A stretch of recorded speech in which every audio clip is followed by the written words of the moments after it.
The city was alive with chaos, its streets humming with the collective energy of millions moving in unison.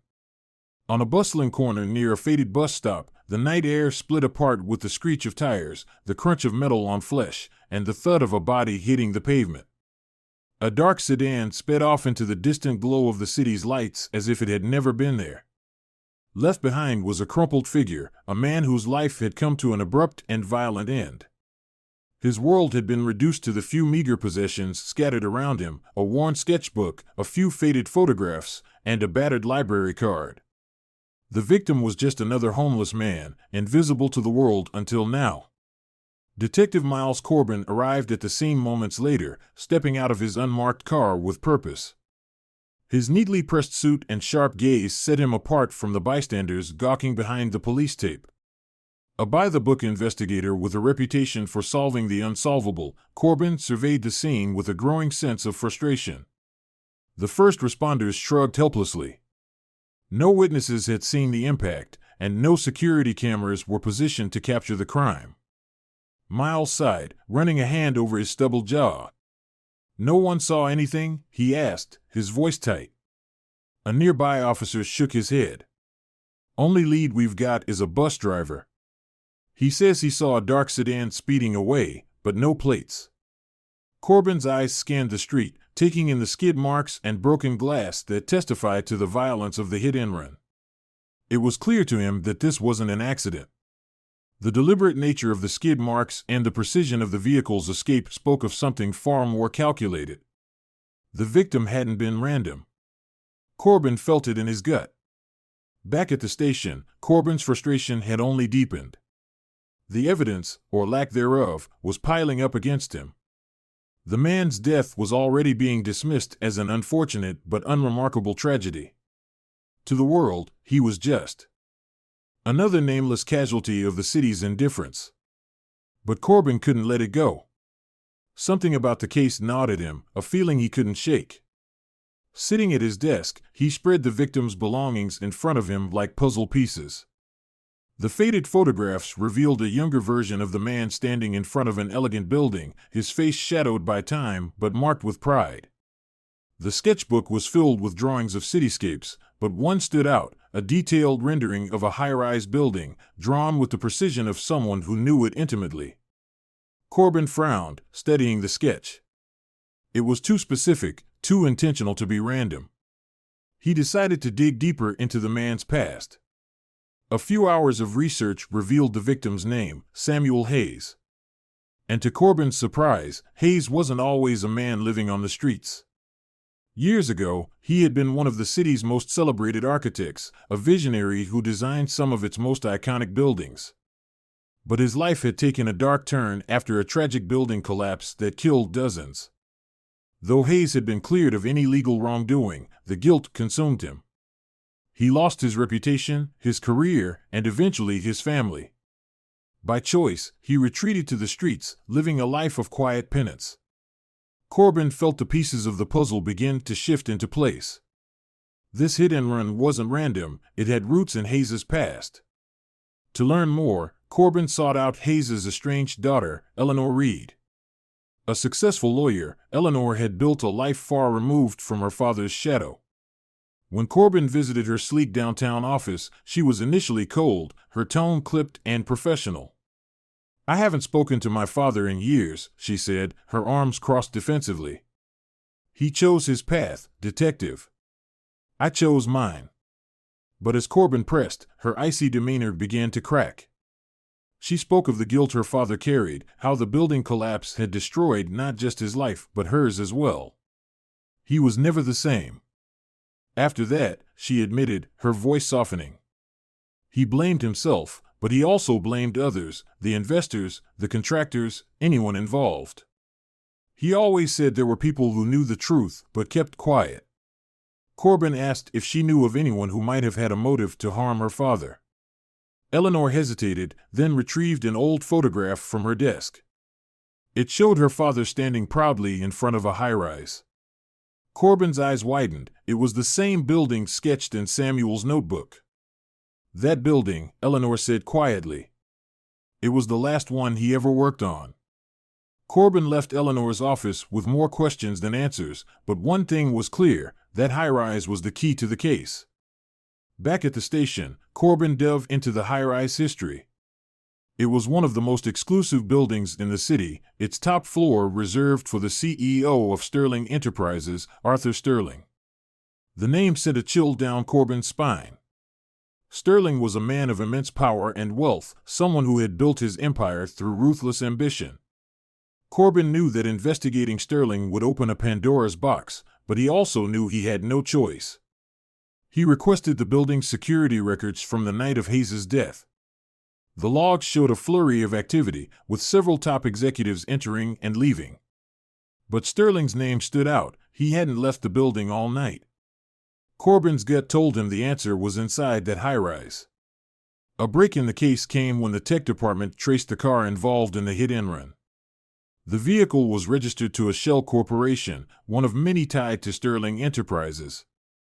Corbin's blood ran cold. Sterling wasn't just connected to the crime, he was at the center of it. With enough evidence to move forward, Corbin assembled a team to raid Sterling's penthouse. The operation was swift but tense. As they entered the lavish space, Corbin's eyes locked on Sterling, who stood near a floor-to-ceiling window. The CEO's calm demeanor unnerved Corbin. "Arthur Sterling," Corbin said, his voice firm. "You're under arrest for the murder of Samuel Hayes." Sterling turned slowly, his expression one of faint amusement. "Detective," he said smoothly, "you're making a mistake." But Corbin wasn't buying it. He laid out the evidence, detailing the Shell Corporation, the high-rise history, and Hayes' connection to Sterling. For the first time, a flicker of doubt crossed Sterling's face. Finally, under the weight of Corbin's accusations, Sterling cracked. He admitted that Hayes had become a liability, threatening to expose secrets that could ruin Sterling's empire. "I didn't expect it to go this far," Sterling said, his voice devoid of remorse. "It was supposed to be a warning." Corbin's victory was short-lived. As Sterling spoke, Corbin noticed the CEO's gaze flicking to a security camera in the corner of the room. It wasn't just recording, it was broadcasting. Corbin's stomach sank. Sterling had planned for this. Before Corbin could react, the elevator doors opened, and a hooded figure stepped out. It was Eleanor. She was armed, her eyes blazing with fury. "This isn't over," she said, her voice shaking. Chaos erupted. Gunfire filled the penthouse as Eleanor opened fire, forcing Corbin and his team to take cover. She had come for revenge, and she wasn't leaving without answers or blood. Corbin's mind raced as he tried to piece it all together. Eleanor's involvement changed everything. This wasn't just about her father's death, it was about the lies and corruption that had destroyed her family. As the shootout raged on, Eleanor revealed her true motives. Consumed by grief and anger, she had uncovered her father's plans to expose Sterling and decided to finish what he started.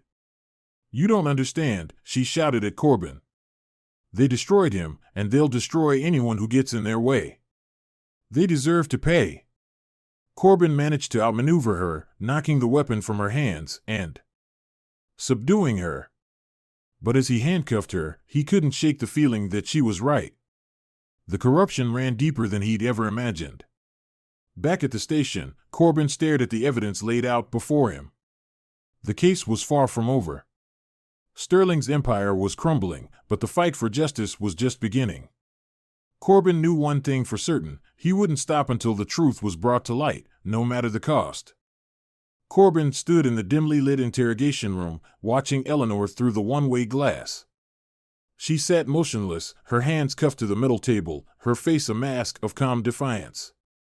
Despite her arrest, she radiated an unsettling sense of control, as if this was all part of a larger game she had been orchestrating from the start. Corbin couldn't shake the feeling that Eleanor had been 2 steps ahead of him the entire time, and even now, she wasn't done. Keller entered the observation room, his face drawn with exhaustion. "What's the play, Miles?" "She's not talking. She's just sitting there, staring at the wall like she's waiting for something." "She's waiting for me," Corbin said grimly. He straightened his tie and walked into the interrogation room, his footsteps echoing against the cold concrete floor. Eleanor's eyes flicked up to meet his as he entered. "Detective Corbin," she said with a faint smile. "You always did have a flair for the dramatic." Corbin sat down across from her, his expression hard. "You've got a lot to answer for, Eleanor. Your father's death, the shootout in the penthouse, and whatever role you played in this mess with Sterling. Start talking." Eleanor leaned back in her chair, her smile fading. "You still don't get it, do you? This isn't just about my father. This is about the system that let men like Sterling thrive while good people like Samuel Hayes were left to rot."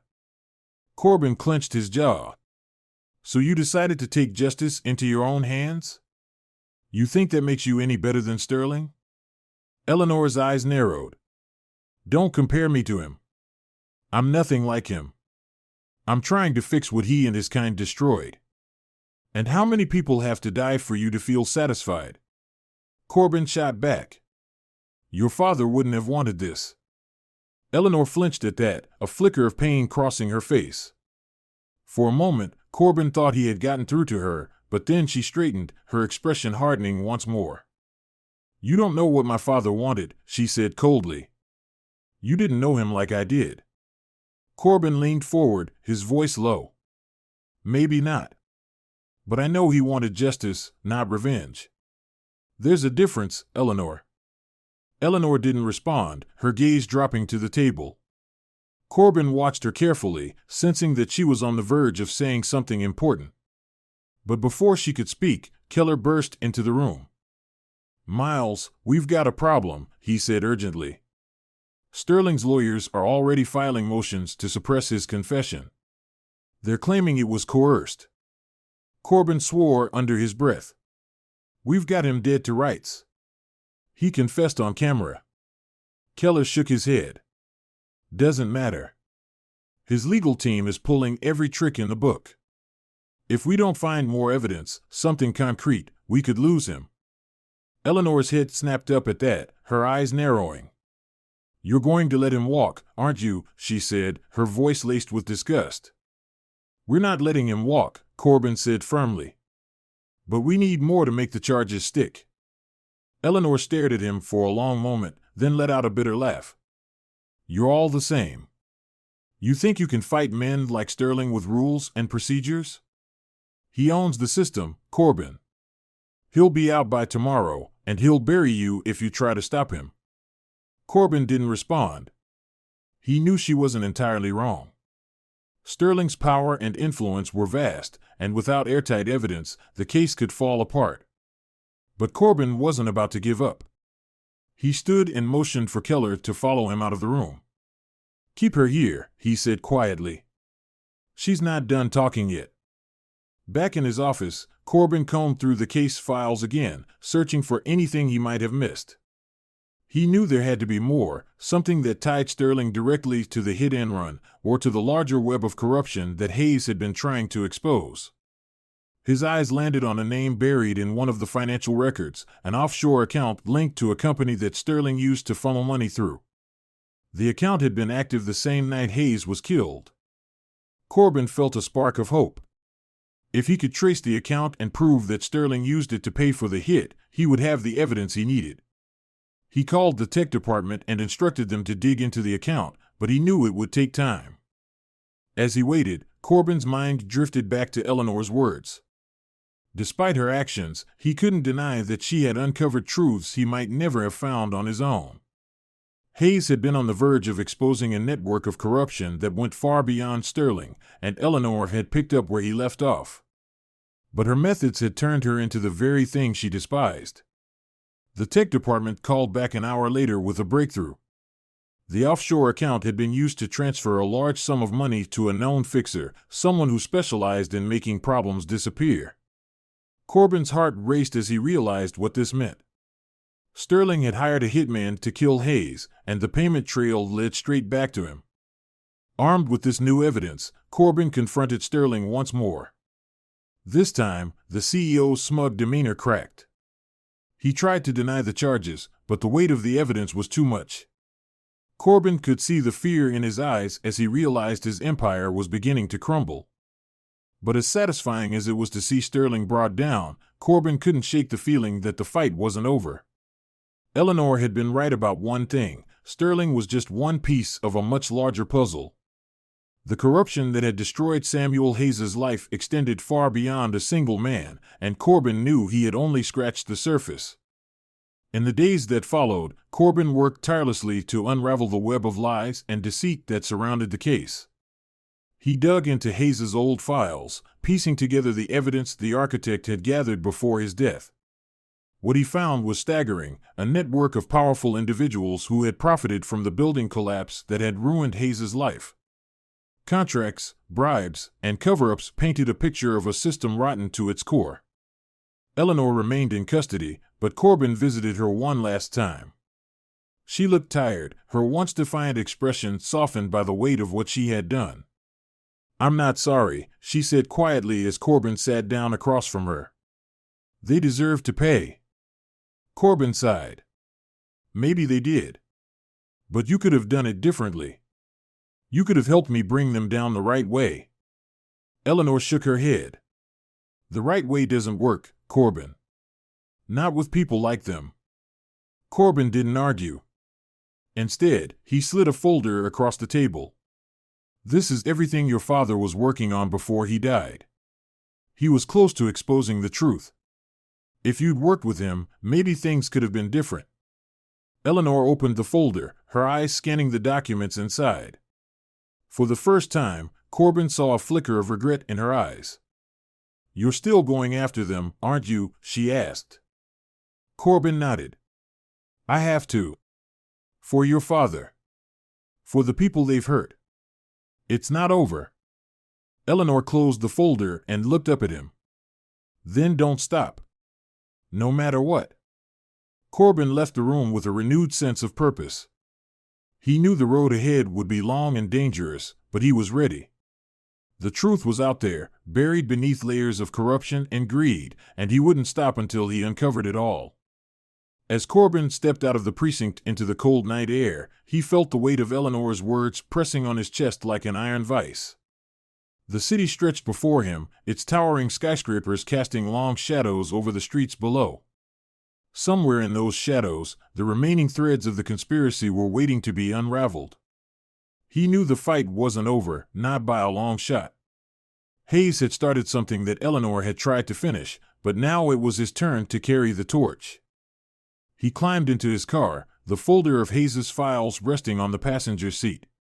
The evidence was damning: contracts forged in greed, payouts to silence whistleblowers, and names of corporate players who had profited from the tragedy that destroyed Hayes' life.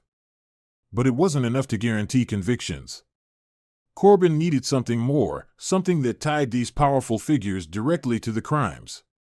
And he knew where to start. The name of a tattoo artist had come up in Hayes' files, a man who specialized in creating coded messages within his tattoos, a way for the corrupt elite to brand their loyalty to Sterling's empire without leaving a paper trail. Corbin's gut told him this man was the key to unlocking the next layer of the conspiracy. The address led him to a nondescript shop tucked into an alleyway on the city's outskirts. The neon sign above the door flickered weakly, casting an eerie glow on the cracked pavement.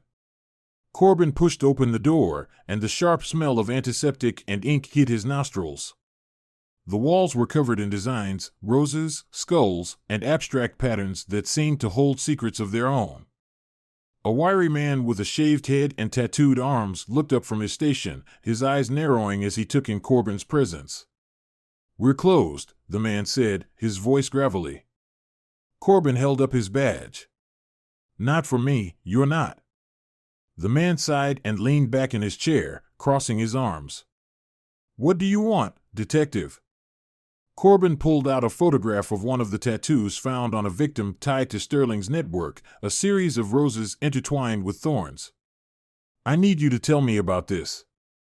The tattoo artist's expression didn't change, but Corbin noticed the slight tightening of his jaw. "Never seen it before," he said flatly. Corbin wasn't buying it. He leaned in, his voice low and sharp. "Don't play games with me. I know you've done work for Sterling and his people. This design is more than ink, it's a code, and I need to know what it means." The artist hesitated, his eyes darting toward the door as if calculating his chances of escape. Corbin stepped closer, cutting off his line of sight. "You think Sterling's going to protect you?" Corbin pressed. "He's done. His empire is crumbling, and when it falls, it's going to take everyone involved with it.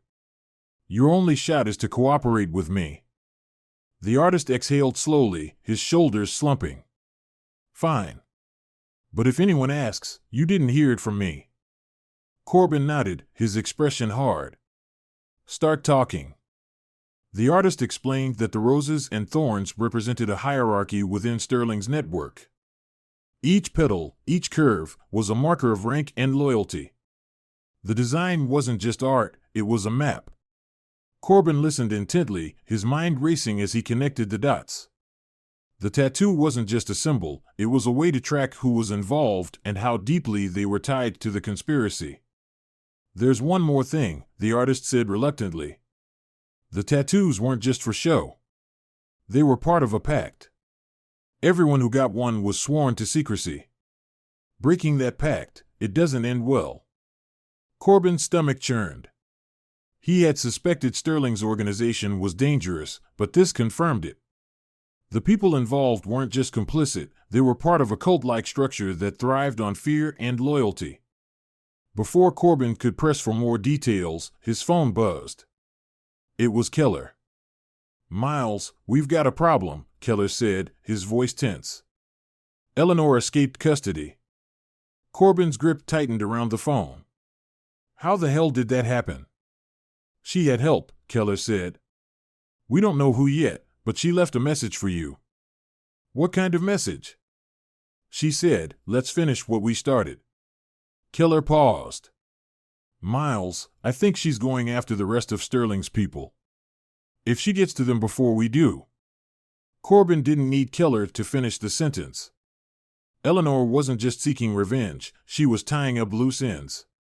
And if she reached the remaining players in Sterling's network, she could destroy the evidence Corbin needed to bring them to justice. "I'll find her," Corbin said, already heading for the door. "Keep me updated." He climbed back into his car, his mind racing. Eleanor was unpredictable, but Corbin knew her well enough to guess her next move. She would go after the people who had hurt her father, the ones who had profited from his pain. And she would stop at nothing to make them pay. As he drove through the city, Corbin's thoughts returned to the tattoo artist's warning. The pact of secrecy within Sterling's network meant that anyone who broke ranks was a target. If Eleanor had uncovered the names of these individuals, she was putting herself in unimaginable danger.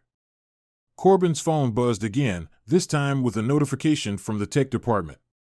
They had traced Eleanor's movements to an abandoned warehouse on the city's outskirts, a known meeting spot for Sterling's associates. Corbin floored the accelerator, his car weaving through traffic as he raced toward the location. When he arrived, the warehouse was dark and silent, its windows shattered and its walls covered in graffiti. Corbin drew his weapon and approached cautiously, his heart pounding in his chest. Inside, the air was thick with tension. The faint sound of voices echoed from deeper within. He moved silently, his footsteps muffled by the dust-covered floor. As he rounded a corner, he saw Eleanor standing in the center of the room, her gun trained on a group of men who were huddled together, their faces pale with fear. "Eleanor," Corbin called out, his voice steady but firm. "Put the gun down." She didn't turn to face him. "Stay out of this, Miles. They deserve what's coming to them." "This isn't the way," Corbin said, stepping closer. "If you kill them, you are no better than Sterling." Eleanor laughed bitterly. "You still don't get it. Sterling was just the beginning. These men," she gestured with her gun, "they're the ones who made it possible. They let my father take the fall. They let him die." Corbin's grip on his weapon tightened. "And if you pull that trigger, you're letting them win. Don't let them turn you into a killer." For a moment, the room was silent except for the sound of Eleanor's ragged breathing. Then, slowly, she lowered the gun. Corbin exhaled in relief, but the moment was short-lived. One of the men lunged for a weapon hidden beneath his jacket, and chaos erupted.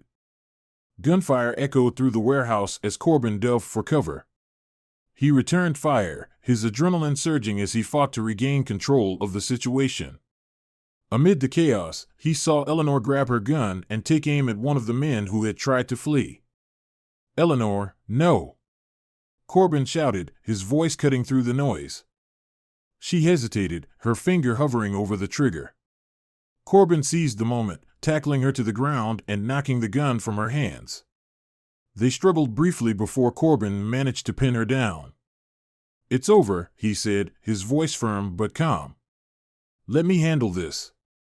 Eleanor's eyes filled with tears, and for the first time, Corbin saw the depth of her pain. "They killed him," she whispered. "They killed my father." "I know," Corbin said gently. "But this isn't the way to honor him. Let me finish what he started." Eleanor didn't respond, but she stopped fighting. Corbin released her and stood, his gun trained on the remaining men as backup arrived to secure the scene. The warehouse fell silent once more, the echoes of gunfire fading into the night.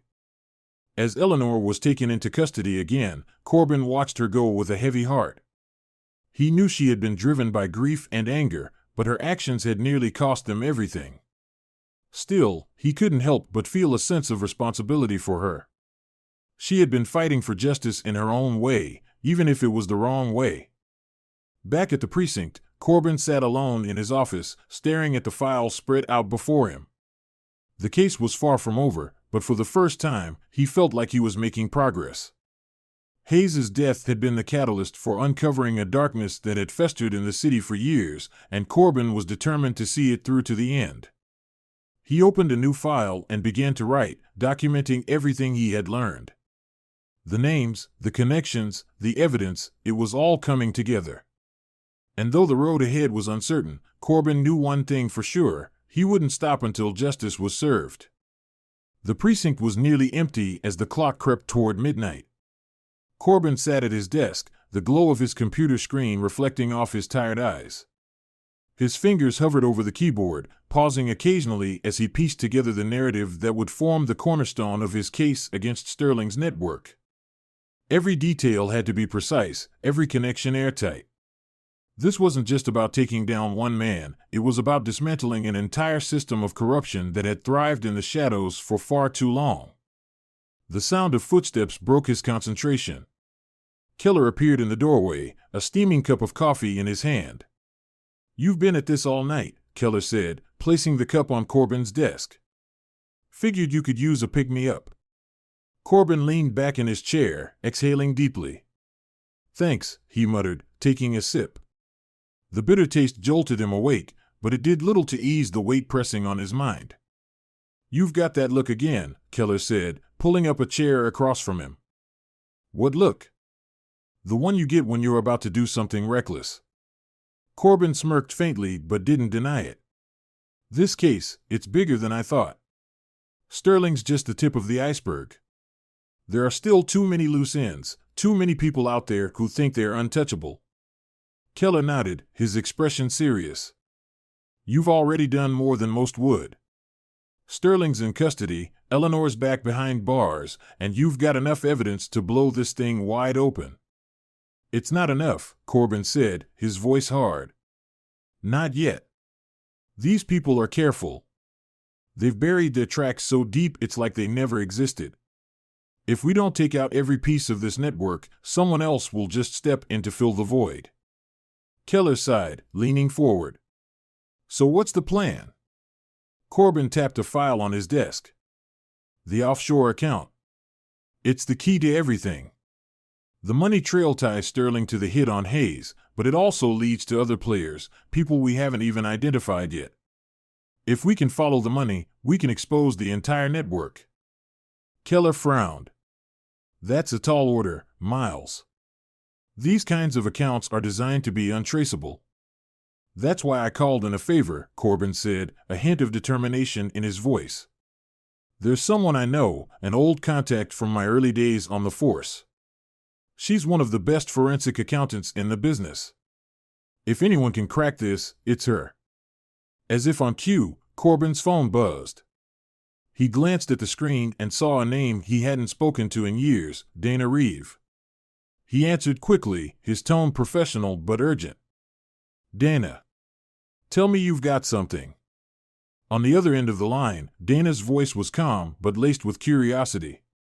You're lucky I like a challenge, Corbin. That account you sent me? It's a mess, layers of shell companies, offshore havens, and coded transactions. But I found something interesting. Corbin leaned forward, his grip tightening on the phone. What is it? There's a pattern in the transfers, Dana explained. Every few months, a significant sum is funneled to a private investment fund registered under a pseudonym. But here's the kicker, the fund isn't just sitting there.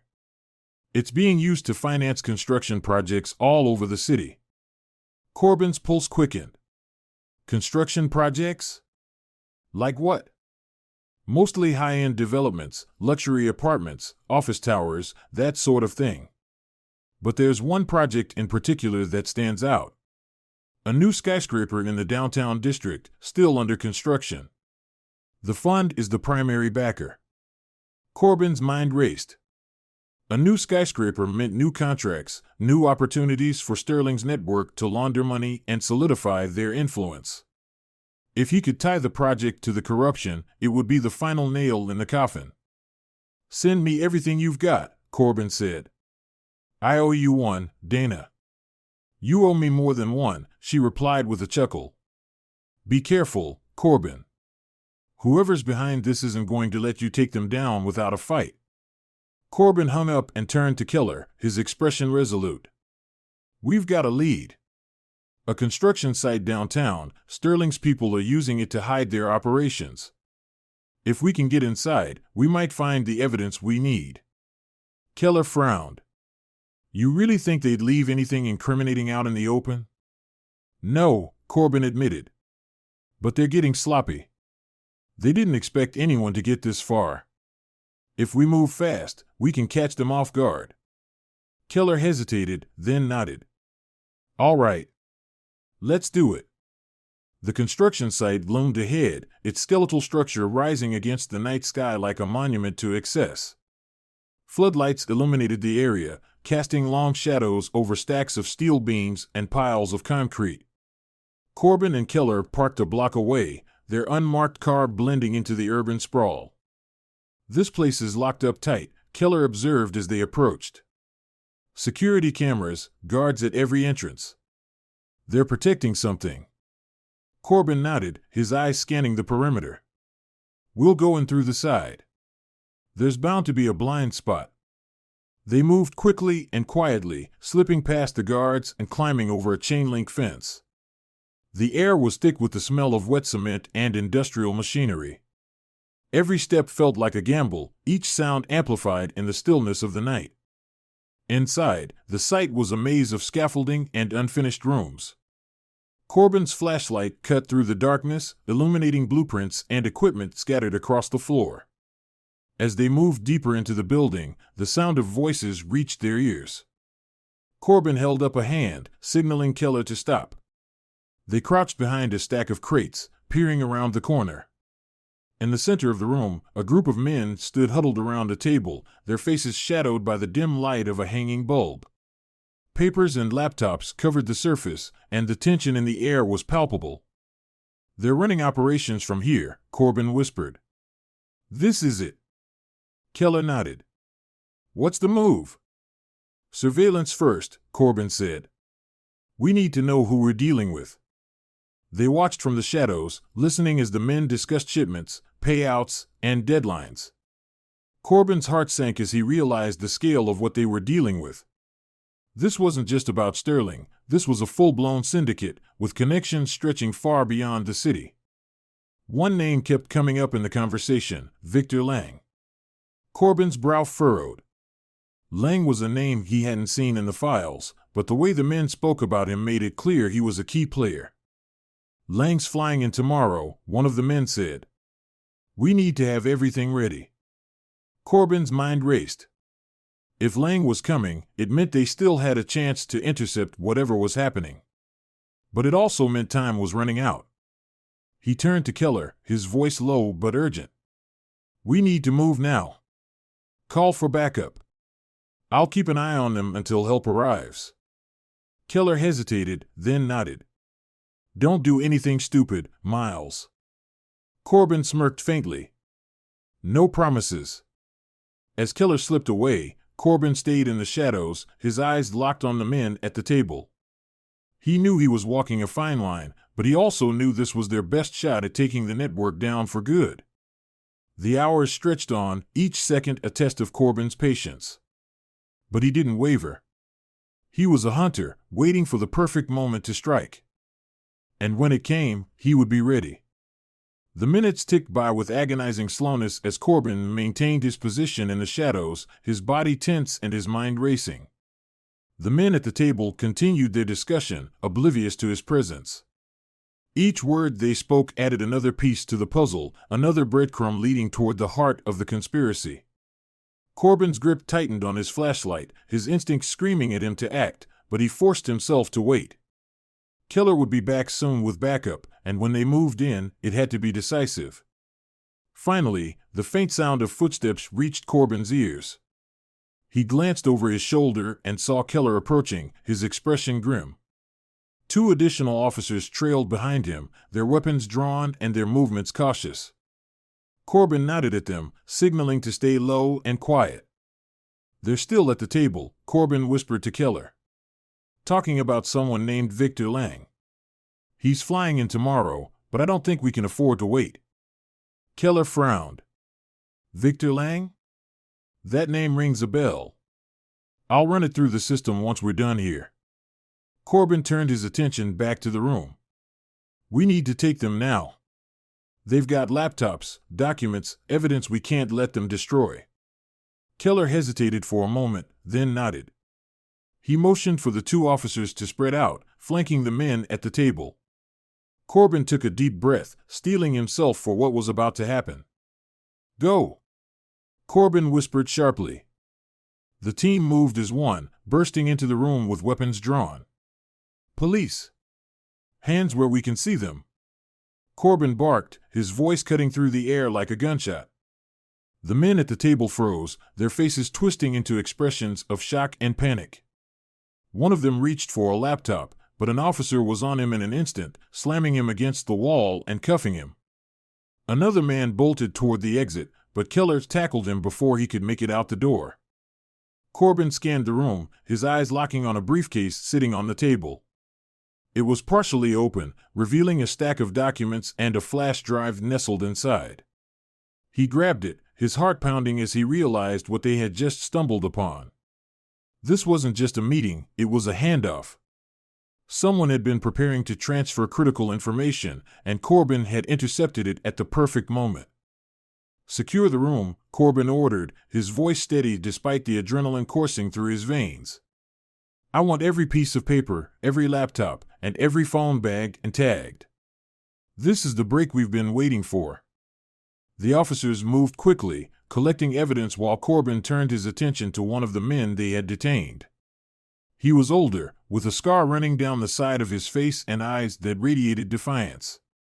"Who's Victor Lang?" Corbin demanded, standing over him. The man sneered. "You think I'm going to tell you anything? You've got no idea what you're dealing with." Corbin crouched down, his expression cold and unyielding.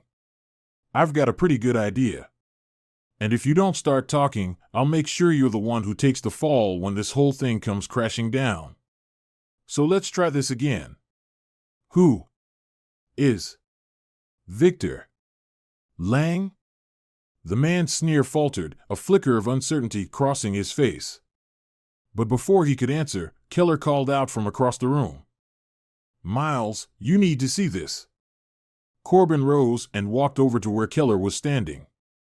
He was holding one of the laptops, its screen displaying a series of emails. Corbin's eyes scanned the text, his breath catching as he realized what they had found. The emails detailed payments, construction contracts, and coded communications between members of the network. And at the center of it all was Victor Lang, whose name appeared repeatedly as a key orchestrator of the operation. "This is it," Corbin said quietly. "This is the connection we needed." But his moment of triumph was short-lived. A loud crash echoed through the construction site, followed by the sound of footsteps and shouting. Corbin's head snapped up, his instincts kicking into overdrive. "Stay sharp," he barked, drawing his weapon. The commotion grew louder, and Corbin realized with a sinking feeling that reinforcements had arrived, but they weren't on his side. A group of armed men stormed into the room, their faces obscured by masks. They moved with precision, their weapons trained on Corbin and his team. "Drop your guns," one of the masked men shouted. "Now!" Corbin's mind raced as he assessed the situation. They were outnumbered and outgunned, and the men clearly weren't amateurs. Whoever sent them had known this operation was compromised and had acted quickly to cover their tracks. "Do it," Corbin said reluctantly, lowering his weapon. The rest of the team followed suit, their faces tense with frustration. The masked men moved swiftly, grabbing the briefcase and laptops while holding Corbin and his team at gunpoint. One of them paused, his gaze lingering on Corbin. "You're in over your head, detective," the man said, his voice cold and mechanical through the mask. "Walk away before it's too late." Corbin's jaw clenched, his fists tightening at his sides. But he knew there was nothing he could do, not yet. The men retreated as quickly as they had arrived, disappearing into the shadows and leaving Corbin and his team standing amidst the wreckage. Keller exhaled sharply, breaking the tense silence. "What the hell just happened?" "They're cleaning house," Corbin said bitterly. "They know we're onto them, and they're making sure we don't get too close." Keller ran a hand through his hair, his frustration evident. "We had them, Miles. We had everything we needed." Corbin shook his head, his mind already racing ahead. "Not everything. They didn't get all of it." He reached into his pocket and pulled out the flash drive from the briefcase. It was small, easily overlooked in the chaos, but Corbin knew it could be the key to salvaging the case. "This isn't over," he said, his voice filled with resolve. "Not by a long shot." Back at the precinct, Corbin plugged the flash drive into his computer, his heart pounding as he opened its contents. The drive contained a trove of documents, contracts, emails, and financial records that painted a damning picture of Sterling's network. But it also revealed something even more troubling. Victor Lang wasn't just a player in the operation. He was the mastermind, the man pulling the strings from behind the scenes. Corbin leaned back in his chair, his mind racing. Lang's arrival in the city wasn't just a coincidence. He was coming to ensure that everything stayed under control, to tighten the reins on an operation that was beginning to unravel. "This is bigger than Sterling," Corbin muttered to himself. "Lang's the one we need to take down." But taking down Lang wouldn't be easy. He was a ghost, a man who operated in the shadows and left no trace. Corbin knew he had to act quickly, before Lang disappeared again. He picked up his phone and dialed Keller. "We've got a new target," he said. "Victor Lang. I need everything we have on him, connections, aliases, known locations. We're going to bring him in." Keller hesitated. "You sure about this, Miles? Lang's not just some corporate lackey. He's dangerous." Corbin's expression hardened. "So am I." Corbin didn't sleep that night. The precinct buzzed with quiet urgency as the team worked to piece together everything they could about Victor Lang. Corbin's desk was buried under stacks of files, printouts of financial records, and hastily scribbled notes. The flash drive had given them names, dates, and enough evidence to implicate Lang as the architect of the entire operation. But it was still fragmented, like a jigsaw puzzle missing its final, crucial pieces. Across the desk, Keller dropped another file in front of Corbin. "This is everything we've got on Lang so far," he said. "But I'll be honest, it's not much. The guy's a ghost, no official address, no digital footprint. He's good at staying out of sight." Corbin skimmed the file, his brow furrowing. Lang's name wasn't attached to any property or business directly, but there were whispers in the financial records, payments routed through third parties, offshore accounts, and shell corporations. Every trail led to dead ends, but Corbin knew that somewhere in the noise, there was a pattern. Lang wasn't untouchable. He just hadn't been caught yet. Someone like Lang doesn't operate without backup, Corbin said, tossing the file aside. He's got people on the ground, fixers, informants, maybe even law enforcement in his pocket. We need to figure out how he's planning to move once he gets here. Keller sighed, rubbing the back of his neck. You're assuming he's even coming to the city. For all we know, those guys at the construction site were stalling while Lang changed his plans. He's coming, Corbin said firmly. He doesn't have a choice. Sterling's out of the game, Eleanor's in custody, and his operation is falling apart. He'll want to clean up the mess himself. Keller hesitated but eventually nodded. All right. Where do we start?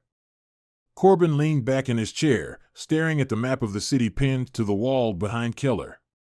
Red circles marked key locations tied to the case, the high-rise Sterling funded, the abandoned warehouse, and the offshore accounts linked to the construction projects. His eyes lingered on one of the circles, the downtown skyscraper still under construction. That building, Corbin said, pointing at the map. Lang's going to want to secure it. It's his biggest asset, and it's still active. If he's coming to the city, that's where he'll go. Keller frowned. You're suggesting we stake it out? Corbin shook his head. No. We don't wait for him to make the first move. We go in now, pull every contract, every blueprint, every shipment list connected to that site. If Lang's tied to it, we'll find a way to corner him. Keller hesitated, then gave a sharp nod. All right. I'll get a warrant started. By dawn, Corbin and Keller were at the construction site, backed by a team of officers and forensic specialists. The air was crisp, the early morning light casting long shadows over the skeletal structure of the skyscraper. Workers who had arrived for their shifts were being turned away as the team secured the area, combing through offices, storage rooms, and equipment yards. Corbin stood in what would eventually be the building's lobby, flipping through a stack of invoices. Most of them were routine, cement, steel, scaffolding, but one caught his attention. It was a delivery receipt for a shipment of reinforced steel beams, marked as urgent and signed off by a supervisor whose name Corbin didn't recognize, Martin Voss. Who's Voss? Corbin asked, holding up the receipt as Keller approached. Keller frowned, taking the paper and scanning it. Not a name that's come up before. But if he's authorizing urgent shipments, he's got to be high up in the chain. Or Lang's proxy, Corbin said, his mind racing. Find him. If he's local, he might lead us straight to Lang. Keller nodded and stepped away to make some calls, leaving Corbin to sift through more paperwork. He could feel the pressure mounting, the weight of the case pressing against his chest. Lang was close, he could feel it. But the closer they got, the more dangerous the game became. Lang wouldn't go down without a fight, and Corbin knew they were running out of time. An hour later, Keller returned with an update. Got a lead on Voss, he said. He's listed as the site manager for the skyscraper, but get this, he's also tied to one of the shell corporations Dana flagged. Looks like he's been funneling money into Lang's offshore accounts. Corbin's eyes narrowed. Where is he now? According to his records, he rents a loft in Midtown, but he hasn't been seen there in weeks. His neighbors say he's been keeping a low profile. Then we bring him in, Corbin said, grabbing his jacket. If he's tied to Lang, he knows more than he's letting on. The loft was tucked into a quiet corner of Midtown, its exterior unassuming and forgettable. Corbin and Keller approached cautiously, their weapons drawn. The building manager had provided a key, and Corbin turned it slowly, pushing the door open with deliberate care. The loft was eerily silent, the air thick with the smell of stale coffee and cigarette smoke. Papers were scattered across the desk in the corner, and an empty bottle of whiskey sat on the kitchen counter. Corbin's eyes swept the room, his instincts on high alert. Clear, Keller said, stepping out of the bedroom. Corbin nodded, moving toward the desk. He sifted through the papers, his pulse quickening as he realized what he was looking at.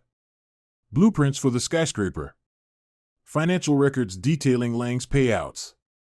A schedule of shipments, meetings, and, with Corbin's breath caught, a flight itinerary.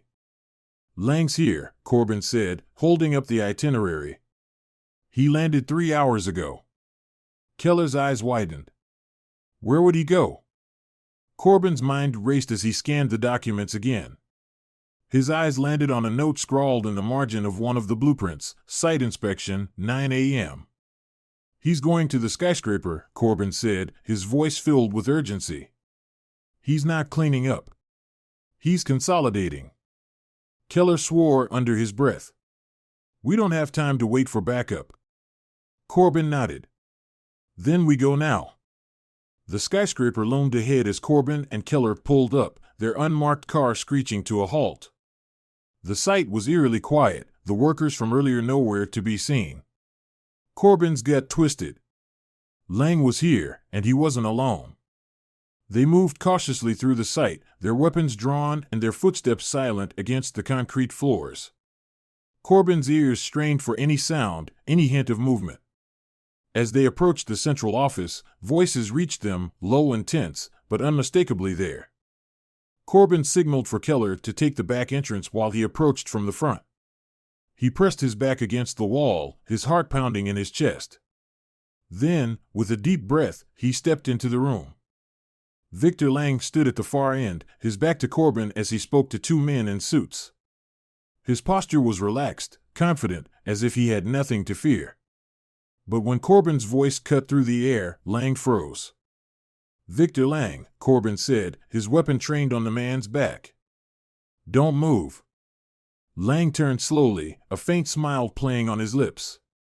He was older than Corbin had expected, his silver hair neatly combed and his tailored suit impeccable.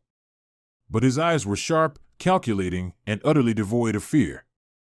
Detective Corbin, Lang said smoothly. I was wondering when you'd show up. Hands where I can see them, Corbin barked, stepping closer. It's over, Lang.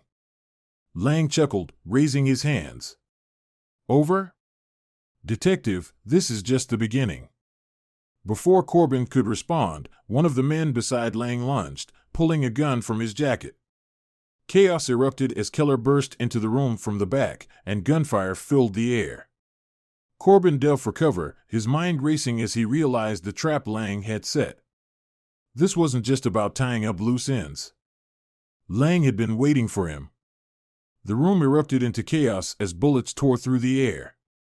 Corbin pressed himself behind a metal filing cabinet, the sharp clang of ricochets ringing in his ears.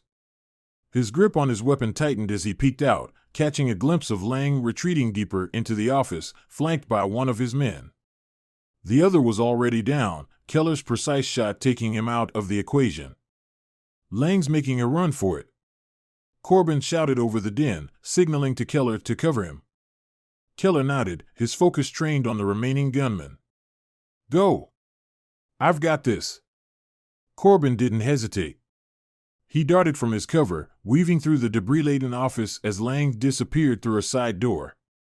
The sound of his footsteps echoed down the concrete hallway, and Corbin gave chase, his heart pounding with adrenaline. The hallway led to a stairwell, its narrow confines amplifying the sound of Lang's hurried descent. Corbin pushed himself to move faster, his boots slamming against the steps as he closed the distance. He could hear Lang's voice now, barking orders into a phone. Get the car ready. I don't care how, just do it. Lang growled, his voice sharp with frustration. Corbin burst through the stairwell door onto an unfinished floor of the skyscraper. The space was open and dangerously exposed, with scaffolding lining the edges and jagged beams stretching toward the sky. Lang was just ahead, weaving through the maze of construction equipment. Lang! Don't make this harder than it has to be! Corbin shouted, his voice echoing through the vast space. Lang turned briefly, his face twisted in a mix of anger and amusement. You're persistent, detective. I'll give you that. Corbin raised his weapon, training it on Lang. It's over. You've got nowhere to go.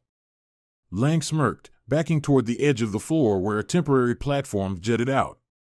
The wind howled through the open space, tugging at his suit as he stared Corbin down. You really think it's that simple? Do you have any idea who I am? What I control? I know exactly who you are, Corbin said coldly. And I know your empire is crumbling. You can't buy your way out of this. Lang's expression darkened, but before he could respond, the roar of an engine cut through the air. Corbin's eyes darted to the side, spotting a black SUV barreling toward the construction site below. Lang's escape plan had arrived. Lang seized the moment, darting toward a pulley system rigged with a cargo platform.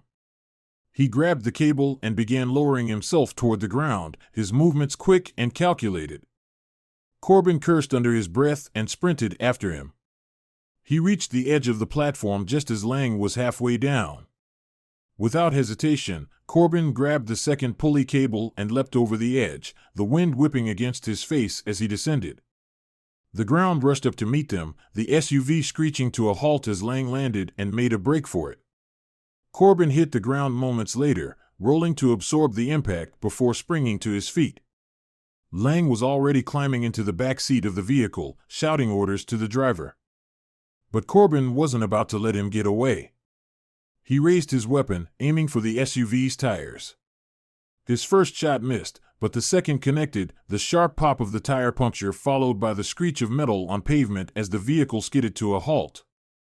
Lang stumbled out of the SUV, fury etched across his face. "You're making a big mistake, Corbin," he shouted, his voice trembling with rage. "The only mistake was thinking you could outrun this," Corbin said, advancing with his weapon still trained on Lang. Behind him, Keller and the rest of the team arrived, their weapons drawn and their movements precise. Lang's driver raised his hands in surrender, but Lang stood his ground, his defiance unwavering. "You think taking me down will change anything?" Lang sneered. "There are others, more powerful than me. They'll bury you, detective. You're just another pawn in a game you can't win." Corbin's jaw tightened, his resolve unshaken. "Maybe. But you're the one going down today." Keller stepped forward, cuffing Lang while another officer detained the driver. Corbin exhaled slowly, the adrenaline ebbing as the reality of the moment settled in. Lang, the mastermind behind Sterling's network, the shadowy figure pulling the strings, was finally in custody. As Lang was led away, Corbin turned to Keller. "Get him back to the precinct. I want him in an interrogation room before he has a chance to lawyer up." Keller nodded, his expression a mix of relief and exhaustion. "You got it." Back at the precinct, Lang sat in the Stark interrogation room, his hands cuffed to the table. The faint hum of the overhead lights was the only sound as Corbin entered, a thick file in hand. Lang looked up, his composure intact despite the circumstances. "You've been busy," Corbin said, dropping the file on the table with a heavy thud. "Shipping records, financial statements, emails, your entire operation laid out in black and white." Lang smirked, leaning back in his chair. "You think a few pieces of paper are going to bring me down? You're more naive than I thought." Corbin's eyes narrowed. He opened the file and pulled out a photograph, sliding it across the table. It was a picture of Samuel Hayes, taken years before his life fell apart. "This man tried to expose the truth," Corbin said, his voice low but firm. "He paid the price for standing up to you and your people. But his work didn't die with him. You underestimated him, and you underestimated me." Lang's smirk faltered, but he quickly recovered, his expression unreadable. "You're playing a dangerous game, detective. You don't know the kind of people you're up against." Corbin leaned forward, his gaze unwavering. "I don't care who they are. You're going to talk, Lang. And when you do, I'll make sure every single one of them follows you into that cell." The room fell silent, the tension palpable. Lang stared at Corbin, his confidence cracking ever so slightly under the weight of the detective's determination. For the first time, he seemed to realize that he was no longer in control. Corbin stood, his eyes never leaving Lang's. I'll be back, he said, his voice steady. And when I am, you'd better decide which side of this you want to be on. As he exited the room, Corbin felt a flicker of satisfaction. Lang was in custody, but the fight wasn't over. There were still pieces of the puzzle to uncover, still names to bring to light. But for the first time, Corbin felt like he was winning. And he wasn't about to stop now. Corbin leaned against the hallway wall just outside the interrogation room, his arms crossed and his face shadowed in thought. Keller appeared at his side, a cup of black coffee in one hand and a file folder in the other. He handed Corbin the coffee without a word, and the detective took it gratefully, sipping the bitter liquid as he stared at the one-way glass.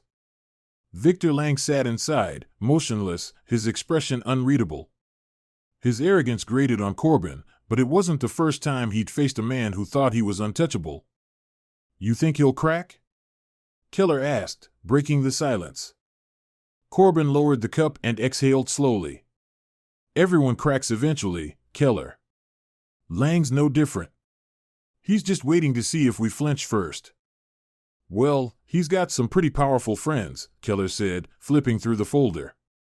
"And if I'm being honest, I don't love the fact that we're already getting calls from some very expensive lawyers. They're claiming his arrest was unlawful." Corbin gave a humorless laugh. "Let them try. We've got enough evidence to tie Lang to half a dozen crimes, and that's just from the files we've gone through so far. They can't sweep this under the rug, not this time." Keller nodded, though his brow furrowed with concern. "Still, Lang's right about one thing. He's not the top of the pyramid. He's just the middleman. There are bigger fish out there, Miles. People we don't even know exist yet." Corbin's jaw tightened. "Then we use Lang to find them. He's the key, Keller. He knows who's pulling the strings, and I'm not letting him out of that room until he gives me something we can use." Keller hesitated, then handed Corbin the folder. "Before you go back in there, you'll want to see this. Forensics just finished analyzing the flash drive you found. It's worse than we thought." Corbin opened the folder and scanned the contents. His stomach churned as he read the summary. The flash drive contained more than just financial records and emails. It documented decades of corruption, blackmail, and violence. Names of politicians, judges, and law enforcement officers were scattered across the pages, each one connected to Lang's network. It wasn't just a criminal operation, it was an empire built on fear and control. "This isn't just about Hayes," Corbin said quietly, his voice tinged with anger. "This is about the entire system. Lang's people didn't just destroy Hayes' life, they've been doing this for years, ruining anyone who got in their way. And we've been blind to it." Keller shook his head. "Not blind, Miles, just outmatched. These people have resources we can't even begin to compete with. If we're going to take them on, we need to be smart about it." Corbin closed the folder and handed it back. "We start with Lang. He knows where the bodies are buried, literally and figuratively. And if he won't talk willingly, I'll make him realize he doesn't have a choice." He straightened his tie and squared his shoulders, the weight of the case fueling his resolve. "Get the team working on the names in that file. I want every connection mapped out by the time I'm done in there." Keller nodded and walked off, leaving Corbin alone with his thoughts. He took one last sip of coffee, then stepped back into the interrogation room. Lang looked up as the door closed behind Corbin, his sharp eyes studying the detective like a predator sizing up its prey. "Back so soon? I thought you'd need more time to build your little case." Corbin ignored the jab and sat across from Lang, placing a slim file on the table between them. He opened it to reveal a photo of Samuel Hayes, followed by a spreadsheet of financial transactions linking Lang to the offshore accounts. He slid the photo across the table. "Samuel Hayes," Corbin said, his voice flat. "You remember him, don't you? The man who tried to do the right thing, only to have his life destroyed by you and your people." Lang's expression didn't change, but Corbin caught the slight flicker of recognition in his eyes. "You and Sterling made sure Hayes never got the chance to speak out," Corbin continued. You drove him to ruin, then paid to have him silenced permanently. But you underestimated him. He left behind a trail, and now we're following it. Lang leaned back in his chair, his smirk returning. You think you're the first person to come after me, detective? I've been in this game a long time. Whatever you think you have on me, it won't stick. My lawyers will see to that. Corbin leaned forward, his voice low and steady. You're not walking out of here, Lang. Not this time. We've got your financial records, your emails, and your connections to every major player in your network. You can try to fight it, but the longer you stay silent, the worse it's going to get for you. Lang's smirk faltered, but he quickly recovered, his tone dripping with disdain. Even if I did talk, what makes you think you'd survive the fallout? Do you have any idea how deep this goes? How many people are involved? You're a nobody, Corbin. A speck of dust in a machine that's been running for decades. You can't stop it. Corbin stared at Lang, his gaze unwavering. Maybe I can't stop it. But I can stop you. He pulled another photo from the file and slid it across the table. It was a picture of a young woman, Lang's daughter, Corbin had learned from the flash drive. She lived out of state, far removed from her father's criminal empire. Lang's expression shifted, a flicker of genuine emotion breaking through his veneer. What are you trying to do, Corbin? Threaten my family? No, Corbin said calmly. I'm trying to remind you of what's at stake. Your daughter has nothing to do with this, and I intend to keep it that way. But if you go down for this, and you will, she's going to have to live with your legacy. Every dirty deal, every life you ruined, every crime you committed. Is that what you want for her? Lang's jaw tightened, and for the first time, his confidence wavered. Corbin pressed on, his voice firm but measured. You've got one chance to make this right, he said. You talk, you give me the names, the locations, everything. The people at the top, the ones pulling the strings. You help me take them down, and maybe, just maybe, you get to keep a shred of your humanity. Lang stared at the photo, his hands clenched into fists. The room was silent, the tension thick enough to cut with a knife. Corbin could see the conflict in Lang's eyes, the battle between self-preservation and the faint glimmer of a conscience. Finally, Lang exhaled, his shoulders sagging.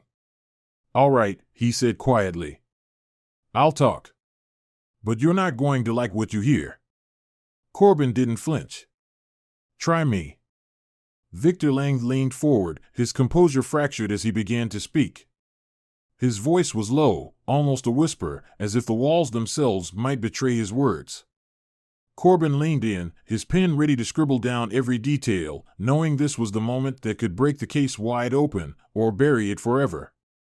You think I'm the top of the food chain? Lang sneered bitterly. I'm nothing compared to what's above me. I was just a piece on the board, a convenient middleman.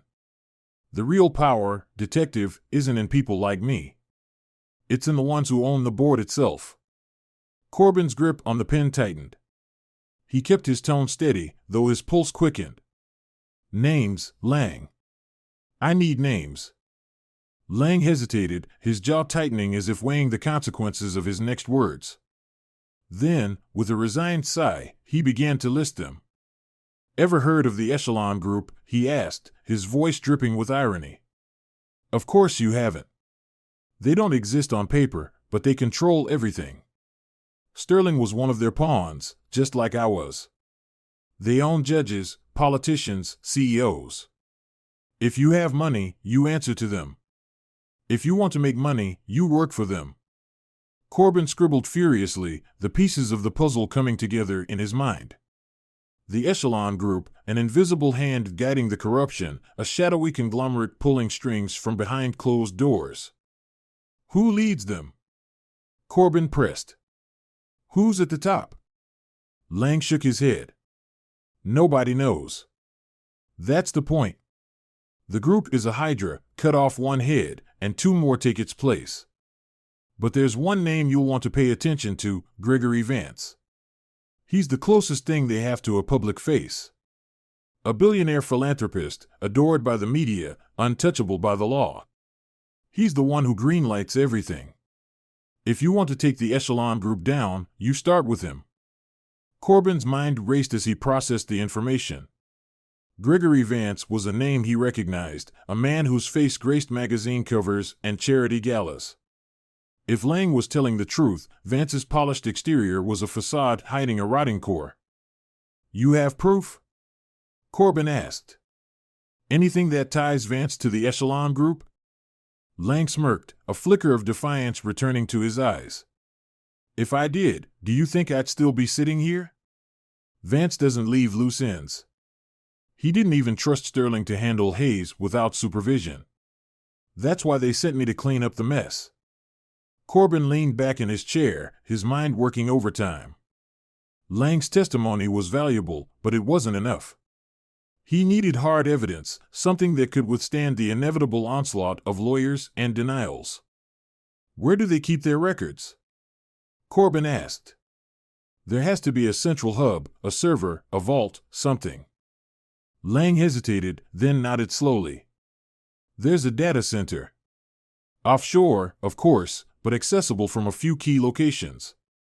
One of those locations is the private wing of Vance's corporate headquarters. If you can get in there, you'll find everything: financial records, communications, blackmail files. But good luck. The place is a fortress. Corbin stood, his jaw set with determination. That's my problem, not yours. Lang's smirk faded as he leaned back in his chair. You're a brave man, detective. I'll give you that. But bravery won't save you from what's coming. Once you go after Vance, the Echelon Group will know you're a threat. They'll come for you, and they won't stop until you're silenced. Corbin stared down at Lang, his gaze unwavering. Let them come. The next few days were a blur of preparation. Corbin worked around the clock, assembling a small, trusted team to infiltrate Vance's headquarters. He couldn't risk involving too many people, the Echelon Group's influence was too vast, and the chance of a leak too high. Dana Reeve, the forensic accountant, was brought in to decode the files once they were obtained. Keller, ever loyal, insisted on joining the operation despite Corbin's protests. If we're taking on giants, Keller had said with a grim smile, I'm not letting you do it alone. The plan was simple in theory but perilous in execution. Vance's corporate headquarters was a high-tech fortress, complete with biometric security, armed guards, and surveillance systems. But Corbin had one advantage: Lang's insider knowledge. The disgraced criminal had provided detailed schematics of the building, including the location of the private server room. The night of the operation was dark and stormy, the city's skyline illuminated by flashes of lightning. Corbin, Keller, and Dana made their way to the building's service entrance, avoiding the main security checkpoints. They were dressed in plain black clothing, their faces obscured by masks. Everyone ready? Corbin whispered, his voice barely audible over the rain. Keller nodded, his hand steady on his weapon. Dana adjusted the laptop in her bag, her expression tense but focused. They slipped inside, navigating the labyrinth of hallways with precision. Corbin's heart pounded as they approached the private wing, the tension thick enough to cut with a knife. Every step brought them closer to the truth, and closer to danger. The server room was exactly where Lang had said it would be. Corbin and Keller secured the area while Dana got to work, her fingers flying across the keyboard as she bypassed the security protocols. I'm in, she whispered, her voice tinged with exhilaration. Downloading everything now. But their victory was short-lived. The sound of boots echoed down the hallway, and Corbin's stomach dropped. The guards had found them. Move! Corbin barked, grabbing the laptop as Dana yanked out the cables. Keller covered their retreat, his weapon firing precise shots to keep the guards at bay. They raced through the building, the sound of alarms blaring in their ears. Corbin's lungs burned as they reached the service exit, bursting out into the rain-soaked night. A black van waited for them, its engine running and its driver, a trusted member of the team, motioning for them to hurry. They piled inside, the van speeding away just as the guards reached the exit. Corbin clutched the laptop like a lifeline, the weight of what they'd stolen sinking in. They had the files. They had the proof. But they weren't safe. Not yet. In the days that followed, Corbin and his team worked in secrecy, analyzing the data and preparing to release it to the public. The files contained everything Lang had promised: names, transactions, and enough evidence to dismantle the Echelon Group's empire. When the story broke, it was a bombshell. Gregory Vance was arrested, his carefully constructed image shattered. The names of politicians, judges, and executives were splashed across headlines, their careers and reputations destroyed. But the victory came at a cost. Corbin knew he had made powerful enemies, and the threats began almost immediately. Anonymous phone calls, shadowy figures watching his home. He was a marked man. Still, he refused to back down. He had uncovered the truth, and he would fight to protect it. Months later, as Corbin sat in his modest apartment, the weight of the case finally began to lift. The Echelon Group had been dealt a devastating blow, its leaders scattered and its influence weakened. But he knew the fight wasn't over. This was only the beginning.